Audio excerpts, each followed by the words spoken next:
दोस्तों नमस्कार, बहुत बहुत स्वागत है आप सभी का अपने YouTube Awadh live TV channel पर। मैं हूं आपका दोस्त राहुल चौरसिया। किसान भाइयों, जैसे कि आप हमारा जो सेटअप देख रहे हैं, यह अयोध्या ज़िले के ब्लॉक करंटीगंज देवनपाड़ा में पड़ता है।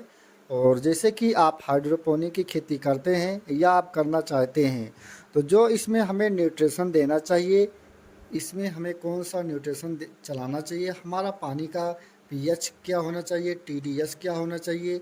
और जैसे कि इस वक्त अप्रैल का महीना चल रहा है, तो अप्रैल के महीने में अगर मैं इसमें कोई भी सब्जी की खेती करता हूं, तो हमें कितने दिन पर इसमें न्यूट्रिशन देना चाहिए, तो ये सब चीज़ आपको इस वीडियो में जानकारी मिलेगा।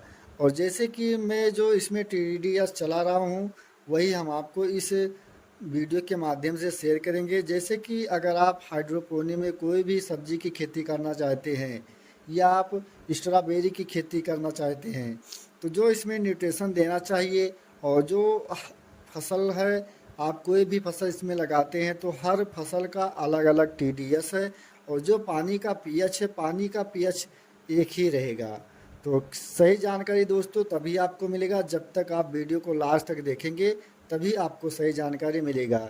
जैसे कि सबसे पहले मैं बात करूंगा, आप इसमें यदि डायरेक्ट कोई बिजाई करते हैं या इसमें आप सीधा ट्रांसप्लांट करते हैं, तो आपको इसमें जो न्यूट्रिशन देना चाहिए किसान भैया, जैसे कि आपने इसमें ट्रांसप्लांट कर दिया है, तो आपको सबसे पहले स्टेज पर इसमें जो टीडीएस चलाना है किसान साथियों, 250 से लेकर 300 तक ही टीडीएस चलाना है। जैसे आप जो नॉर्मल पानी का टीडीएस नापते हैं, तो 220 या 230 या 240 पॉइंट है। तो आपको पहले स्टेज में जो इसमें न्यूट्रिशन चलाना है आपका रहेगा एनपीके 19-19। इसमें आपको नाइट्रोजन 19%, फास्फोरस 19% और पोटेशियम 19%, ये तीनों चीज़ आपको बराबर मिल जाता है। और उसके बाद इसमें आपको लेना है काम्बी काल का माइक्रो न्यूटन। ये काम्बी काल एरिज कंपनी का है और इसमें माइक्रो न्यूटन पाया जाता है, इसमें 7 चीज़ पाए जाते हैं। तो आपको जो 500 लीटर का टंकी है, आपको क्या करना है, दोनों चीज़ को 20-20 ग्राम लेना है और उसके बाद अलग अलग घोल बनाकर तभी आपको पानी में डालना है।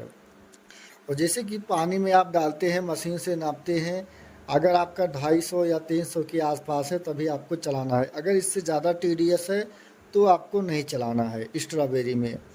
और जैसे कि आपने पानी का जो टीडीएस है आपको नापना है, अगर 300 से ज़्यादा है तो आप उसमें से थोड़ा सा पानी निकाल कर फिर आपको उसमें डाल देना है, और उसके बाद डंडा से आपको सही से हिला देना है। फिर आपको मशीन से नापना है, अगर 300 टीडीएस किसान मिलता है साथियों, यह या जो शर्ट 290 है ही है, इसमें तभी आपको चला देना है। और इसका जो पानी का पीएच रखना है किसान भाइयों, आप चाहे जो भी सब्जी की खेती करें तो उसमें जो पानी का पीएच है आपका 6 से 6.5 ही रखना है। तो इसके लिए आप बाज़ार से सेट्रिक एसिड ले सकते हैं। यदि आपको बाज़ार में सेट्रिक एसिड नहीं मिलता है तो आप 5 लीटर का जो टंकी है उसमें आप एक नींबू निचोड़ कर डाल सकते हैं।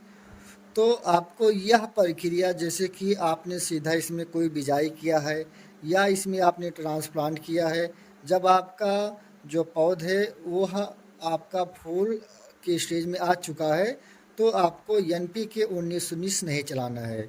क्योंकि 19-19 अगर आप चलाते हैं तो जैसे कि आप अपने खेत में यूरिया डालते हैं तो उसमें कोई पोषक तत्व तो नहीं रहता है, सिर्फ वो पौध का जो साइज है उसकी लंबाई बढ़ा देता है, और उसका जो दाना है या फल है उसमें आपको कुछ परिवर्तन नहीं मिलेगा। तो आपको ये चीज़ नहीं चलाना है, उसके जगह पर आपको चलाना है एनपीके 1261। इसमें आपको 12% नाइट्रोजन और 61% आपको फास्फोरस मिल जाता है। नाइट्रोजन जो है पौध का धीरे धीरे विकास करेगा, और फास्फोरस जो है आपका फूल और फल जैसे लगेगा, उसका साइज अच्छा बनेगा। ये प्रक्रिया आपको चलाना है किसान भाई। जैसे कि आपने स्ट्रॉबेरी का ट्रांसप्लांट किया और उसमें फल फूल का स्टेज चालू है, तो आपको 1 महीने के आसपास चलाना है, फिर आपको ये बंद कर देना है। और इसके साथ आपको 2 चीज़ और लेना है, एक रहेगा मैग्नीशियम सल्फेट और एक रहेगा कैल्शियम नाइट्रेट। ये दोनों आपको 20-20 ग्राम लेना है। और आपका जो रहेगा NPK 05234, ये भी आपको 20 लेना है। या आप इसके पहले 1261 चलाते हैं तो भी आपको 20 ग्राम ही लेना है। और इसके साथ आपको लेना है माइक्रो न्यूटन। ये 4 चीज़, जैसे कि आपने 2 महीने के बाद आप स्ट्रॉबेरी में जो न्यूट्रिशन देना है, पहला रहेगा मैग्नीशियम सल्फेट, और दूसरा रहेगा कैल्शियम नाइट्रेट, और तीसरा रहेगा 05234, और चौथा रहेगा आपका माइक्रो न्यूटन। ये चारों चीज़ को आपको अलग अलग घोल बनाना है और इसका वजन 20 ग्राम रखना है। और उसके बाद 5 लीटर पानी में टंकी में डाल देना है। उसके बाद डंडा से हिलाकर तभी आपको चलाना है। जैसे कि अगर आप मार्च के महीने में इसका जो पानी चलाना है, TDS रखना है, और जो पानी का न्यूट्रिशन है जिस प्रकार से हमने बताया, आपको इसी ही विधि से चलाना है। और इसमें आपको क्या करना है, अगर आप स्ट्रॉबेरी की हाइड्रोपोनिक में खेती करना चाहते हैं या आप करते हैं, तो अगर आप इससे ज़्यादा इसमें TDS रखते हैं तो जो स्ट्रॉबेरी की पत्तियां हैं वो जल जाएंगी, और इसका जो फूल फल है वो भी आपको सही अच्छा नहीं मिलेगा। और तीसरा चीज़ यह है कि किसान भाइयों, मार्च महीने में जैसे कि आप न्यूट्रिशन अगर देते हैं तो एक दिन गैप करके आपको दूसरे दिन फिर चलाना है। और जैसे कि आपका जो ग्रो बैग देख रहे हैं, इसमें जो कच्ची गरी के नारियल के छिलके भरे हुए हैं किसान भाइयों, आपको 1 महीने में इसकी धुलाई करना है। अगर आप ग्रो बैग में जो कोकोपीट भरा है इसका आप सही से धुलाई नहीं करते हैं तो ये आपका नष्ट हो जाएगा और आप लंबे समय तक इसमें कोई भी सब्जी की खेती या आप स्ट्रॉबेरी की खेती नहीं कर पाएंगे। तो इसका जो धुलाई करने का सिस्टम है किसान भाइयों, आपको मेडिकल स्टोर पर हाइड्रोजन पर ऑक्साइड 3% लेना है और 5 लीटर पानी में आपका 100 ml ही पड़ेगा। किसान और साथियों, आपको यह एक जो महीने सेट में है सिर्फ एक बार धुलाई करना है। साल के 12 महीने में आपको 12 दिन इसका धुलाई करना है, 1 महीने में एक बार। अगर आप ये चीज़ करते हैं तो जो स्ट्रॉबेरी का आप इसमें ट्रांसप्लांट करे हुए हैं, या आप इसमें शिमला मिर्च की खेती करते हैं, या आप धनिया की खेती करते हैं, चाहे आप लौकी की खेती, यानी आप जो भी सब्जी की खेती इसमें करना चाहते हैं, तो अगर आप 1 महीने में इसका जो धुलाई का सिस्टम है अगर आप इस विधि से करेंगे तो आप इसमें 4 से 5 साल तक फल और सब्जी दोनों उगा सकते हैं। तो जैसे कि अगर आपको कोई भी समस्या है तो जो आप स्क्रीन पर नंबर देख रहे हैं आप उस नंबर पर बात कर सकते हैं, या आप सीधा व्हाट्सअप भी कर सकते हैं। आपको वही जानकारी दी जाएगी जिससे कि खेती में आपका एक भी रुपया नाजायज़ खर्च ना होने पाए। और जैसे कि किसान भाइयों, आप अगर न्यूट्रिशन इसमें देते हैं तो जो इसमें एक चीज़ है कि NPK, एक हो गया 19-19, दूसरा हो गया 1261, तीसरा हो गया आपका 05234, और चौथा है किसान भैया 0050।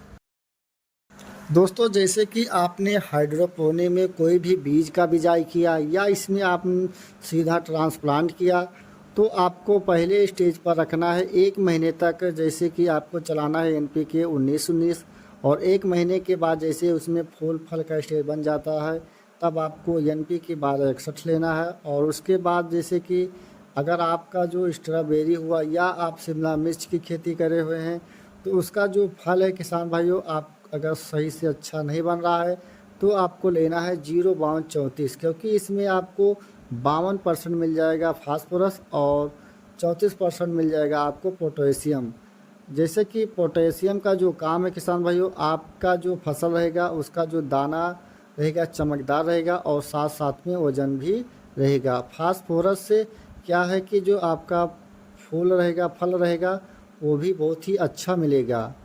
और उसके बाद जैसे कि आप इसमें कोई भी फसल लगाए हुए हैं तो आपको सबसे लास्ट स्टेज पर जैसे ही आपको देना है 0050। ये आपको तब चलाना है कि अगर आप जानते हैं कि 1 महीने में हमारा पूरा फसल ख़राब हो जाएगा, तब ही आपको देना है, क्योंकि इसमें पोटास जो पाया जाता है, पोटेशियम जो पाए जाते हैं 50% पाए जाते हैं।